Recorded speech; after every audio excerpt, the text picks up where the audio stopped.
Hi hello welcome to Jyothi food blogs. ఈరోజు మునక్కాయ పాలతోటి కూర చేయబోతున్నానండి. అది ఎలాగో ఇప్పుడు చూద్దాము. మునక్కాయలు ఇలా కట్ చేసి పెట్టుకున్నానండి. 3 మీడియం సైజ్ ఆనియన్స్ తీసుకొని సన్నగా కట్ చేసుకున్నానండి. ఇలా సన్నగా కట్ చేసుకోవాలి. 1.5 గ్లాస్ వరకు పాలు తీసుకున్నానండి. ఇప్పుడు స్టవ్ మీద ప్యాన్ పెట్టి 3 టేబుల్ స్పూన్ల వరకు ఆయిల్ వేస్తున్నాను. ఆయిల్ ఇలా వేడవ్వాలండి. వేడైన తర్వాత ఆవాలు వేసుకోవాలండి. 1/2 టేబుల్ స్పూన్ వరకు ఆవాలు వేసుకుంటున్నాను. ఆవాలు చక్కగా వేగాలండి. ఈ ఆవాలు చక్కగా వేగిన తర్వాత ఇలా ముందుగా కట్ చేసి పెట్టుకున్న ఆనియన్స్ వేసుకోవాలి. ఇలా ఆనియన్స్ వేసుకుంటున్నానండి. ఆనియన్స్ వేసుకొని బాగా ఒకసారి కలుపుకోవాలండి. ఇలా చక్కగా కలుపుకోవాలి. ఇలా చక్కగా కలుపుకున్న తర్వాత 1 టేబుల్ స్పూన్ వరకు సాల్ట్ వేస్తున్నాను. ఇలా సాల్ట్ వేసిన తర్వాత మళ్ళీ ఒకసారి కలుపుకోవాలి. తర్వాత కట్ చేసి పెట్టుకున్న మునక్కాయలు వేస్తున్నానండి. అది కూడా బాగా ఇలా కలుపుకోవాలి. ఇలా కలుపుకోవాలండి. కలుపుకున్న తర్వాత ఒకసారి మూత పెట్టుకోవాలి. ఇలా మూత పెట్టుకున్న తర్వాత మళ్ళీ తీసి కలుపుకోవాలండి. ఇలా ఒకసారి బాగా కలుపుకున్న తర్వాత పసుపు 1/2 టేబుల్ స్పూన్ వరకు వేస్తానండి. ఎందుకంటే 1/2 టేబుల్ స్పూన్ వరకు పసుపు వేస్తున్నాను. వేసిన తర్వాత ఒకసారి మళ్ళీ చక్కగా ఇలా కలుపుకోవాలండి.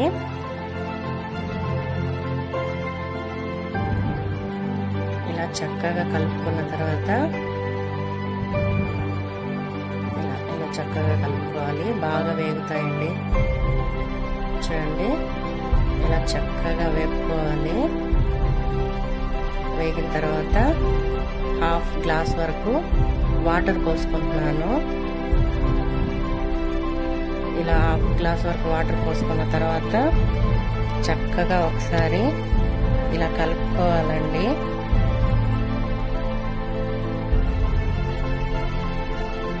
ఇలా చక్కగా కలుపుకున్న తర్వాత మూత పెట్టుకోవాలి. చూడండి, మూత పెట్టి తీసుకున్నాను. ఇలా చక్కగా మగ్గాయి. కాస్త మగ్గిన తర్వాత 1.5 గ్లాసు పాలు పోస్తున్నానండి. ఈ 1.5 గ్లాస్ పాలు పోసిన తర్వాత ఇలా చక్కగా ఒకసారి కలుపుకుందాం. ఇలా కలుపుకున్న తర్వాత 1 టేబుల్ స్పూన్ వరకు కారం వేస్తానండి. ఇలా 1 టేబుల్ స్పూన్ వరకు కారం వేస్తున్నాను. కారం తినే వాళ్ళైతే ఇంకాస్త కూడా వేసుకోవచ్చు. నేనైతే 1 టేబుల్ స్పూన్ వరకు కారం వేసాను. కారం వేసిన తర్వాత ఇలా మిక్స్ చేసుకోవాలి. పాలల్లో ఈ మునక్కాయలు ఇలా ఉడకడం వల్ల చాలా టేస్టీగా ఉంటాయి. టేస్ట్ బాగా వస్తుందండి. ఇలా అంతా ఒకసారి బాగా కలుపుకోవాలి. కలుపుకున్న తర్వాత ఒకసారి మూత పెట్టుకోవాలండి. అవి ఇలా ఉడకాలి. చూడండి, ఇలా చక్కగా ఉడికాయి. ఈ పాలు వేసిన తర్వాత చూడండి, ఇలా వస్తుంది పాలు. ఏమీ కాదండి. పాలు ఆ విధంగా రావడం వల్ల ఏమీ కాదు. చూడండి, చాలా టేస్టీగా ఉంటుందండి. చక్కగా ఇలా ఉడికించుకోవాలి పాలల్లో మునక్కాయల్ని. చాలా టేస్టీగా ఉంటుందండి. ఇది రైస్లో కానీ చపాతీలో కానీ తినొచ్చండి. చూడండి, మునక్కాయలు బాగా ఇలా ఉడికిపోయాయి. ఇలా చక్కగా ఉడికించుకోవాలి. ఇలా బాగా పాలు మునక్కాయ అంతా బాగా దగ్గర పడిన తర్వాత ప్యాన్ కట్టేసుకొని స్టవ్ ఇలా తీసేసుకుంటున్నానండి. చాలా అంటే చాలా టేస్టీగా ఉంటుంది. ఒకసారి మీరు ట్రై చేయండి. నచ్చితే సబ్స్క్రైబ్ చేసుకోండి, లైక్ చేయండి, కామెంట్ చేయండి. నేనైతే ఈరోజు చపాతీలోకి చేశానండి. మీరు చపాతీలో కానీ అన్నంలో కానీ వేసుకొని తినచ్చండి. చాలా అంటే చాలా బాగుంటుంది.